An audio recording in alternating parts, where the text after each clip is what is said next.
Daai dowwe pyn of swelling in jou bene na 'n lang dag. Het jy al ooit gewonder of dit dalk iets meer is as net moegheid? Wel, dit kan 'n teken wees van chroniese venose siekte, 'n toestand wat miljoene mense raak, dikwels sonder dat hulle dit eers weet. So, vandag gaan ons kyk na die fondasie van behandeling, die eenvoudige, nie-chirurgiese stappe wat regtig 'n groot verskil kan maak. Goed, kom ons skop af met 'n syfer wat jou dalk sal verras.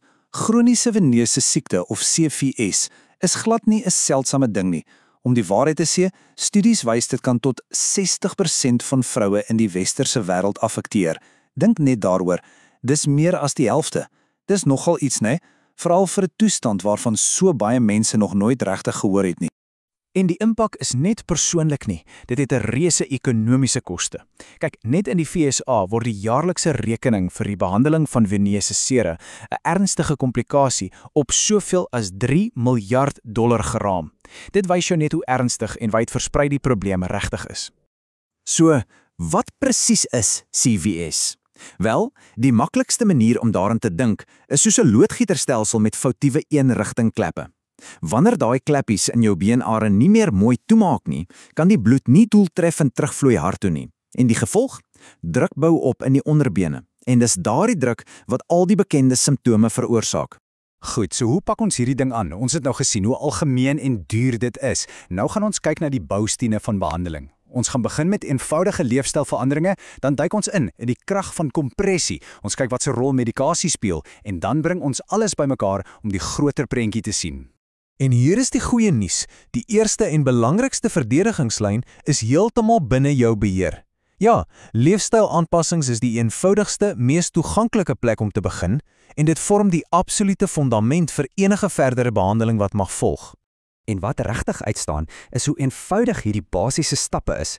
Vat nou maar matige oefening so stap. Dit aktiveer jou kuitspiere en hulle werk soos 'n natuurlike pomp om daai bloed op te stoot. Deur jou bene bo hartvlak te lig, gebruik jy letterlik swaartekrag tot jou voordeel om swelling te help verminder. En elke kilogram wat jy verloor, dit haal direkte druk van daardie are en jou bene af. Maar wat as leefstylveranderinge op al eie nie heeltemal genoeg is nie? Wel, dis waar ons by die absolute kern van nie-operatiewe behandeling vir CVS uitkom. Kompressieterapie. Hierdie eenvoudige idee van eksterne druk is regtig 'n hoeksteen in die bestuur van die toestand. En hierdie is nie 'n nuwe idee nie, glad nie. Ons praat nie van dekades nie, ons praat van millennia. Die feit dat antieke Griekse dokters soos Hippokrates alreeds die voordele van kompressie verstaan het, dit wys jou hoe fundamenteel hierdie beginsel is. Dis een van die oudste mediese behandelings wat vandag nog net so relevant is. So hoe werk dit? Eintlik is dit redelik eenvoudig. Die hele probleem met CVS is te hoë druk binne in die are. Dis 'n ding wat ons venese hipertensie noem. Kompressie doen presies wat die naam sê, dit druk van buite af. Hierdie eksterne druk help om die are te ondersteun. Dit verminder die opbou van vloeistof en dit werk daardie skadelike interne druk direk te. Maar dis belangrik om te weet, een kompressiekous is nie soos die ander nie. Dink daaraan soos medisyne. Dit kom in verskillende doses, wat ons meet in millimeter kook of mmG. Ligte kompressie, soos klas 1, is ideaal vir ligte simptome. Maar soos die toestand erger word, word die druk verhoog. Die hoogste klasse word dan gereserveer vir gevorderde siekte met sere. So die behandeling word regtig fyn ingestel op hoe ernstig die probleem is. Hier's 'n belangrike vraag, né? Ons weet kompressie help met die simptome, maar kan dit langtermynkomplikasies voorkom, veral na iets soos 'n bloedklont, 'n toestand bekend as posttrombotiese sindroom. Nou ja, dis hier waar die prentjie 'n bietjie meer ingewikkeld raak. En dis waar die debat inkom. Aan die een kant het vroeëre studies baie belovend gelyk. Hulle het gewys dat die risiko vir PTS met soveel as die helfte kan verminder. Maar toe, jare later, kom 'n baie groot, goed ontwerpte studie, die SOX-proef, en hulle kon nie dieselfde resultate kry nie. So wat beteken dit? Wel, die jury is nog uit. Kouse help beslis met die simptome na klonk, maar of dit PTS werklik voorkom, bly 'n warm debat onder kenners. Goed, wat van medikasie? Dis belangrik om te verstaan dat pille nie die onderliggende probleem kan regmaak nie. Sien dit eerder as 'n hulpmiddel, 'n aanvulling tot leefstylveranderinge en kompressie.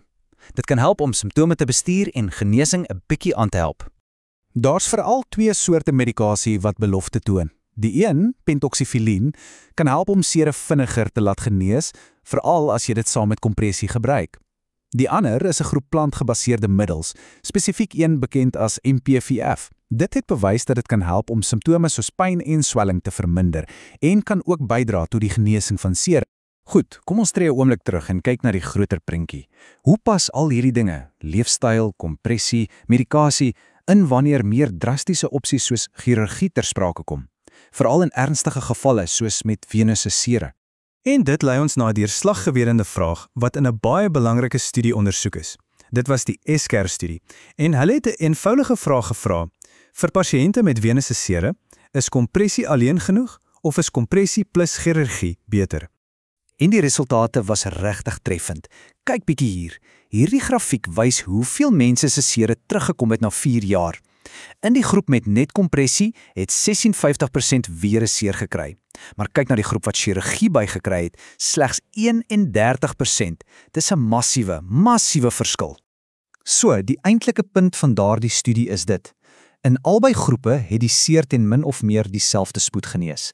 Dit wys jou hoe goed kompressie werk vir genesing. Maar deur chirurgie by te voeg, het hulle die onderliggende oorsaak aangespreek en dit het die kans dat die seer sou terugkom drasties verminder. So dink daaraan so, kompressie genees, chirurgie voorkom. Goed, so nadat ons deur al hierdie inligting gegaan het, wat is die een kernboodskap wat jy moet wegneem oor die bestuur van kroniese venese siekte? Dit kom alles hierop neer. Hierdie fundamentele dinge, leefstylveranderinge en goeie kompressie, is die absolute steunpilaar van sorg. Dis noodsaaklik vir almal met CVS, maak nie saak of chirurgie later oorweeg word of nie. Dis die beginpunt en dit bly die kern van die bestuur van hierdie toestand. En net om af te sluit, 'n gedagte vir die toekoms. Terwyl kompressie en leefstyl ons huidige steunpilare is, kyk navorsers al dieper. Die bronne vir vandag se gesprek sluit af deur die potensiaal van genomika te noem. Kan die antwoorde vir splinternuwe, meer getargete terapieë dalk in ons eie genetiese kode versteek lê? Dis 'n vraag wat heel moontlik die volgende hoofstuk in die behandeling van hierdie algemene siekte kan definieer.